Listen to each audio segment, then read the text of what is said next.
जय जगन्नाथ दर्शक बंधु चलतु नजर पकाइबा आज सकाळर केतोटी गुरुत्वपूर्ण खबर उपरे सेतिपाई भिडियोटी को प्रथम रु शेष जाए देखिबा पाई अनुरोध। भिडियोटी भल लगिले भिडियोटी को लाइक करी चैनल टी को सब्सक्राइब करी शेयर करबा को जमारो भूलंतु नहीं। तेबे चलतु नजर पकाइबा आज सकाळर केतोटी गुरुत्वपूर्ण खबर उपरे 76तम जिल्लार हेबो निजस्व एफएम चैनल लॉन्च कले मुख्यमंत्री। प्रयागराज गस्तर द्वितीय दिन में मुख्यमंत्री योगी आदित्यनाथ शुक्रवार सर्किट हाउस रे महाकुंभ अवसर में प्रसार भारती एफएम चैनल कुंभवाणी शुभारंभ करछन्ती। एही अवसर में से एफएम चैनल सफलता कामना करथिले। से कहिछन्ती मो निश्चित जे एही एफएम चैनल टी हिट हेबो। परवर्ती खबर प्रधानमंत्री को कृतज्ञता जणाइले मुख्यमंत्री। प्रधानमंत्री नरेंद्र मोदी को कृतज्ञता जणाइछन्ती मुख्यमंत्री मोहन चरण माझी। मुख्यमंत्री तांको सोशल मीडिया एक्स हैंडल रे एक पोस्ट करछन्ती। एथिरे से लिखिछन्ती प्रवासी भारतीय दिवस रो आपनको परिममय उपस्थिति ही एही कार्यक्रम के आहुरी सफल एवं स्वतंत्र करि परिछि। परवर्ती खबर हठात संन्यास घोषणा करी चमकाइले एही क्रिकेटर।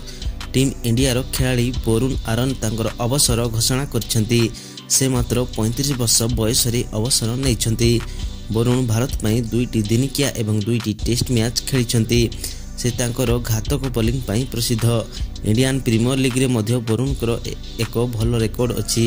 से घरोई क्रिकेट रे झारखंड पाई खेलती।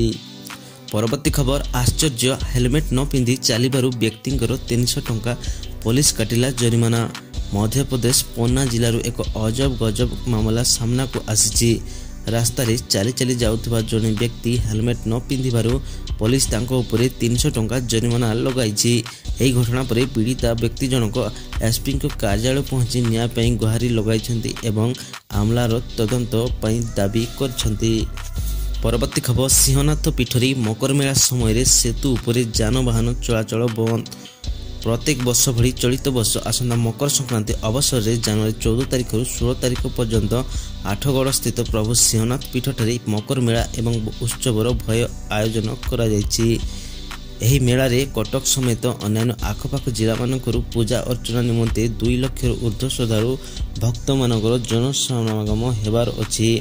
यहाकू दृष्टि रखी सिंहनाथ पीठ को संयोग करथबा वैदेश्वर बडम्बा टी सेतु उपरे सेमानक सुरक्षा प्रति ध्यान देबा सह जेपरि कोनसी अघटन न घटे सेथिपई जिला और पुलिस प्रशासन पक्षरु पदक्षेप ग्रहण करा जायछि। परवर्ती खबर सरिला प्रवासी भारतीय दिवस सम्मेलन सामिल हेले राष्ट्रपति प्रवासी को कले सम्मानित। विश्व देखिला प्रवासी भारतीय एकता गोटे मंच रे एकाठी होइछन्ती राष्ट्रपति। प्रधानमंत्री ठारू आरंभ करी मुख्यमंत्री और केंद्र मंत्री एमानक उपस्थिति भुवनेश्वर महा आडंबर सरी 3 दिन धरी चलिथिबा प्रवासी भारतीय दिवस सम्मेलन उद्यापन दिन में विभिन्न देश में रहुथबा प्रवासी भारतीय उद्देश्य उद्बोधन दैछन्ती राष्ट्रपति द्रौपदी मुर्मू। परवर्ती खबर प्रवासी भारतीय दिवस अवसर में आईसीसी और एआईसी मध्य चुक्तिनामा। प्रवासी भारतीय दिवस अवसर में एशियन इंडियन इकोनॉमिक काउंसिल एवं इंडियन चैम्बर ऑफ कॉमर्स चुक्ति रे शामिल होइछन्ती। कंपनी अनुष्ठान एवं व्यक्ति विशेषज्ञ लागि एक फोरम सृष्टि दिगरे यह सहायक हबो। आईसीसी ओडिशा अध्यक्ष राजीव शेखर साहू, एआईसी मालयेशिया अध्यक्ष Dato Ramesh Kadmal, AIC Philippines अध्यक्ष जॉनी छटरानी, इनभेसिफाई company limited Hanoi Vietnam CEO Indranil Sen Gupta, अकाक परिचालना निर्देशक विभाग मानस पंडा और आईसीसी आंचलिक निर्देशक ज्योति प्रकाश पालक उपस्थिति रे चुक्तिनामा स्वाक्षरित होइतिला। परवर्ती खबर आतंकवादी हाथ में लागिबो परमाणु बोमा लुटि नेले यूरानियम। 18 वैज्ञानिकों को अपहरण। पाकिस्तान खाइबर पख्तुनवा प्रदेश पाकिस्तान परमाणु शक्ति आयोग 16 जन कर्मचारी एवं वैज्ञानिकों को तेहरीक ए तालिबान पाकिस्तान अपहरण करथिबा अभियोग हैछि। स्थानीय पुलिस तुरंत एक संधान अभियान करथिले एवं 8 जन बंधकों को सफलतार सह उद्धार करथिले। काबुल खेल परमाणु ऊर्जा खनन प्रकल्प रे काम करबा को जाउथवा श्रमिक मानक उपरे प्रबल सशस्त्र आतंकवादी माने आक्रमण करथिले। बंधुक मुंडे लोक को बंधक रखा पर आक्रमणकारी माने सेमानकर गाड़ी रे निया लगाई दे घटनास्थल रु पळाइथिले। स्थानीय पुलिस 8 जन बंधक को उद्धार करथिले। ପରବର୍ତ୍ତୀ ଖବର ମିଆଁମାର ସେନାର ଏୟାର ଷ୍ଟ୍ରାଇକ୍ ଯୋଡ଼ିଗଲା 500ରୁ ଅଧିକ ଘର 40 ମୃତ ଅନେକ ଆହତ। ମିଆଁମାର ସେନାର ଏୟାର ଷ୍ଟ୍ରାଇକ୍ରେ 40 ମୃତ 20ରୁ ଅଧିକ ଆହତ। ନ୍ୟୁଜ୍ ଏଜେନ୍ସି AP ଅନୁଯାୟୀ ମିଆଁମାର ସେନା ଏକ ଗାଁ ଉପରେ ଏୟାର ଷ୍ଟ୍ରାଇକ୍ କରିଛନ୍ତି, ଯେଉଁଥିରେ ପାଖାପାଖି 40 ଜଣଙ୍କ ମୃତ୍ୟୁ ଘଟିଥିଲା ଏବଂ ଅତି କମ୍ରେ 20 ଜଣ ଆହତ ହୋଇଥିଲେ। ଆକ୍ରମଣ ପରେ ଅନେକ ଘରେ ନିଆଁ ଲାଗିଯିବାରୁ ଶହ ଶହ ଘର ପୋଡ଼ି ପାଉଁଶ ହୋଇଯାଇଛି। ପରବର୍ତ୍ତୀ ଖବର ମଣ୍ଡିକୁ ଭଲ ଧାନ ଆଣ, 12 ଘଣ୍ଟା ଭିତରେ ଟଙ୍କା ଦିଆଯିବ। ବିଭିନ୍ନ ସ୍ଥାନରେ ଧାନ ମଣ୍ଡିରେ ଧାନ କିଣା ଆରମ୍ଭ ହୋଇଛି, ହେଲେ ମଣ୍ଡିରେ କଟନୀ ଛଟନୀ ଓ ଅନ୍ୟ ବ୍ୟବସ୍ଥାକୁ ନେଇ ଚାଷୀଙ୍କ ମଧ୍ୟରେ ଅସନ୍ତୋଷ ଦେଖାଦେଇଛି। ଏହାର ଭିତରେ ଧାନ ସଂଗ୍ରହକୁ ନେଇ ପ୍ରତିକ୍ରିୟା ଦେଇଛନ୍ତି ଯୋଗାଣ ମନ୍ତ୍ରୀ କୃଷ୍ଣଚନ୍ଦ୍ର ପାତ୍ର। କହିଛନ୍ତି ଧାନ ସଂଗ୍ରହ ଠିକ୍ ଚାଲିଛି, କାଁ ଭାଁ କେଉଁଠି ସମସ୍ୟା ହେଉଛି। କିଛି ନେତା ଲୋକଙ୍କୁ ଜାଣିଶୁଣି ଉସ୍କାଉଛନ୍ତି। ଭଲ ଧାନ ଆଣିଲେ 24 ଘଣ୍ଟା ନୁହେଁ 12 ଘଣ୍ଟା ଭିତରେ ଟଙ୍କା ଦିଆଯିବ, କିନ୍ତୁ ଚାଷୀମାନେ FQ ମାନର ଧାନ ଆଣିବା ଦରକାର। ଧାନ ଅତି ଖରାପ ହୋଇଥିଲେ ସଂଗ୍ରହ କରାଯିବ ନାହିଁ। ଏହି ଖରାପ ଧାନ ମାର୍କେଟରେ ଚାଲିବ ନାହିଁ। ପରବର୍ତ୍ତୀ ଖବର 49 ଲକ୍ଷ ହିତାଧିକାରୀଙ୍କ ପେଟ ରେଲ ହାତ।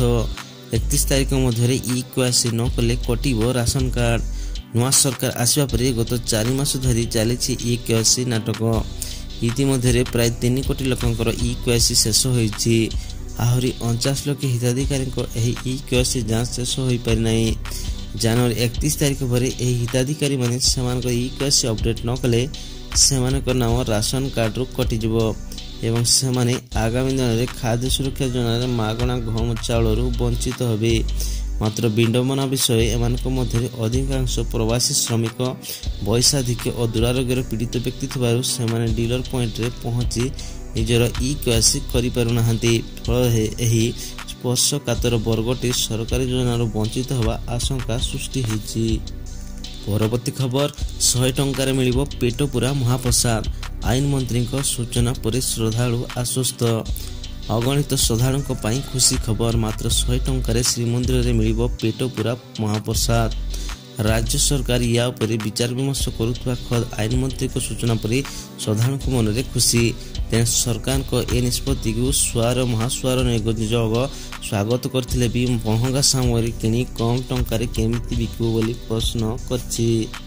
ପରବର୍ତ୍ତୀ ଖବର ତେଲେଙ୍ଗାନାରେ ଓଡ଼ିଶା ବସ୍ ଦୁର୍ଘଟଣାଗ୍ରସ୍ତ, 4 ଓଡ଼ିଆ ମୃତ।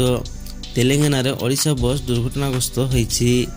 ମର୍ମନ୍ତୁଦ ସଡ଼କ ଦୁର୍ଘଟଣାରେ 4 ଶ୍ରମିକ ମୃତ ହୋଇଛନ୍ତି। ତେଲେଙ୍ଗାନା ଖମମ ସୋଜାପେଟ ଜାତୀୟ ରାଜପଥରେ ଘଟିଛି ଦୁର୍ଘଟଣା। ଛିଡ଼ା ହୋଇଥିବା ଟ୍ରକକୁ ପିଟିଛି ଯାତ୍ରୀବାହୀ ବସ୍। ସୂର୍ଯ୍ୟାପେଟ ଜିଲ୍ଲା ଚେଭମ ନିକଟ ଦୁର୍ଘଟଣା। ମୃତକଙ୍କ ମଧ୍ୟରେ 2 ମହିଳା ଅଛନ୍ତି। 10ରୁ ଅଧିକ ଆହତ ହୋଇଛନ୍ତି। ପରବର୍ତ୍ତୀ ଖବର 368 ମିଟର ଉଚ୍ଚରେ ଗଡ଼ିଲା ଟ୍ରେନ୍, ଘଣ୍ଟାକୁ ଗତି 110 କିଲୋମିଟର। ବିଶ୍ୱର ସବୁଠୁ ଉଚ୍ଚ ରେଳ ବ୍ରିଜ ଉପରେ ଗଡ଼ିଲା ଟ୍ରେନ୍। 1100 ଫୁଟ ଉଚ୍ଚରେ ଘଣ୍ଟାକୁ 110 କିଲୋମିଟର ବେଗରେ ଗଡ଼ିଛି ଟ୍ରେନ୍। ସୋସିଆଲ ମିଡ଼ିଆ Xରେ ଭିଡ଼ିଓ ସେୟାର କଲେ ରେଳମନ୍ତ୍ରୀ ଅଶ୍ୱିନୀ ବୈଷ୍ଣବ। ଜାମ୍ମୁ କାଶ୍ମୀରରେ ନିର୍ମାଣ ହୋଇଥିବା ବିଶ୍ୱର ଉଚ୍ଚତମ ଚେନାବ ନଦୀ ବ୍ରିଜ ଉପରେ ପରୀକ୍ଷାମୂଳକ ଭାବେ ଟ୍ରେନ୍ ଗଡ଼ିଛି। ପରବର୍ତ୍ତୀ ଖବର ମୁସଲମାନମାନଙ୍କୁ କୁମ୍ଭମେଳାକୁ ସ୍ୱାଗତ କଲେ ଯୋଗୀ ଆଦିତ୍ୟନାଥ। ଉତ୍ତରପ୍ରଦେଶ ପ୍ରୟାଗରାଜ ନଦୀ କୂଳରେ ଆୟୋଜନ ହେବ ଭବ୍ୟ ମହାକୁମ୍ଭ ମେଳା। ଜାନୁଆରୀ 3ରୁ ଆରମ୍ଭ ହୋଇ ଫେବୃଆରୀ 26 ପର୍ଯ୍ୟନ୍ତ ଏହି ମେଳା ଚାଲିବ। ଏଥିପାଇଁ ଯଶୋରରେ ଉତ୍ତରପ୍ରଦେଶ ସରକାର ପ୍ରସ୍ତୁତି ଆରମ୍ଭ କରିଛି। ଉତ୍ତରପ୍ରଦେଶ ମୁଖ୍ୟମନ୍ତ୍ରୀ ଯୋଗୀ ଆଦିତ୍ୟନାଥ ନିଜେ ଏହାର ତଦାରଖ କରୁଛନ୍ତି। ଏଥିପାଇଁ ବାରମ୍ବାର ପ୍ରୟାଗରାଜ ଗସ୍ତ କରୁଛନ୍ତି ଯୋଗୀ। କୁମ୍ଭ ମେଳାରେ ମୁସଲମାନମାନଙ୍କ ପ୍ରବେଶ ଉପରେ ପ୍ରତିବନ୍ଧକ ଲଗାଯିବ ବୋଲି ଚର୍ଚ୍ଚା ହେଉଥିଲା। ଏ ସମ୍ପର୍କରେ ଖୋଲାଖୋଲି ଆଲୋଚନା କରିଛନ୍ତି ଉତ୍ତରପ୍ରଦେଶ ମୁଖ୍ୟମନ୍ତ୍ରୀ। ଆଦିତ୍ୟନାଥ କହିଛନ୍ତି ଯେ ଯେଉଁମାନଙ୍କୁ ଭାରତର ସନାତନ ଧର୍ମ ପରମ୍ପରାର ଆସ୍ଥା ଓ ବିଶ୍ୱାସ ରହିଛି ସେମାନେ କୁମ୍ଭମେଳାକୁ ଆସିପାରିବେ। ତେବେ ଆଜିର ଖବର ଆଜି ପାଇଁ ଏତିକି। ଭିଡ଼ିଓଟି ଭଲ ଲାଗୁଥିଲେ ଲାଇକ୍ ଏବଂ ସବସ୍କ୍ରାଇବ୍ କରିବା ପାଇଁ ଜମାରୁ ଭୁଲି ଯାଆନ୍ତୁ ନାହିଁ।